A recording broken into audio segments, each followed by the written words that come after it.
గౌరవ డీజీపీ గారు మొట్టమొదటి రోజు ఒక మాట చెప్పారు, ఈ రాష్ట్రంలో ఏ బుక్ నడవదు, కేవలం కాకి బుక్ మాత్రమే నడుస్తుందని డీజీపీ గారు చెప్పారు.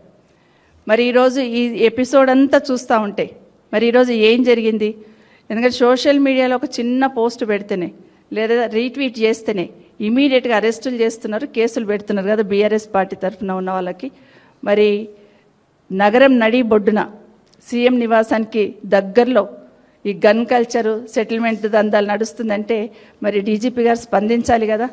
ఇంత పెద్ద ఇష్యూ నడిచింది, సీఎం గారి ఇంటికి దగ్గరలోనే గన్ పెట్టి బెదిరించింది అన్నప్పుడు ఖచ్చితంగా డీజీపీ గారు ఎంక్వైరీ చేసి స్పందించాల్సిన అవసరం ఉందా లేదా? ఇది ఇట్లాగే వదిలేస్తే గల్లీకి ఒక గన్ను, బస్తీకి ఒక గన్ను, ఊరికొక గన్ను తెచ్చిపెట్టుకొని కల్చర్ని ఎంకరేజ్ చేసినట్టు అవుతుంది. ఆ ప్రమాదం ఉంది. ఇప్పటికైనా డీజీపీ గారు స్పందించాలి.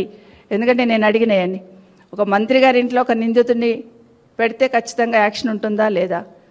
ఆ నిందితుడిని మంత్రి గారే స్వయంగా తప్పిస్తే యాక్షన్ ఉంటుందా లేదా? ఒక మంత్రి గారి కూతురే ముఖ్యమంత్రి గారే మాకు గన్ ఇప్పించినంటే యాక్షన్ ఉంటుందా లేదా?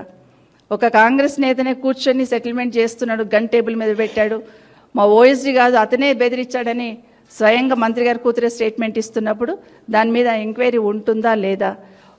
ఒక మంత్రి గారు లెటర్ రాస్తేనే మేము ఎంక్వైరీ చేసినామని చెప్తున్న పోలీస్ శాఖకు ఖచ్చితంగా ఆ వివరాలు బయట పెట్టాల్సిన అవసరం ఉందా లేదా? ఇవన్నీ చెప్పకుండా ఇలాగే వదిలేసి ఇది ఇట్లా ఊరికే నడిచిపోతుంది లేని ప్రజల ముందుకు కనీసం చెప్పాల్సిన ఏదైనా చిన్న ఇన్సిడెంట్ జరిగితే పోలీస్ శాఖ ఇమీడియట్గా వివరణ ఇస్తుంది. జిల్లాలో అయితే ఎస్పీ గారు ఇస్తారు, టౌన్లో అయితే సిటీలో అయితేనేమో కమిషనర్ గారు ఇస్తారు. ఓవరాల్గా రాష్ట్రంలో జరుగుతున్న సంఘటన అయితే ఖచ్చితంగా డీజీపీ గారు వివరణ ఇవ్వాలి. నేను ఇప్పుడు అదే కోరుతా ఉన్నాను.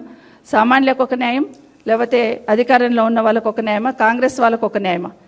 ఇది డీజీపీ గారు చెప్పాల్సిన అవసరం ఉంది.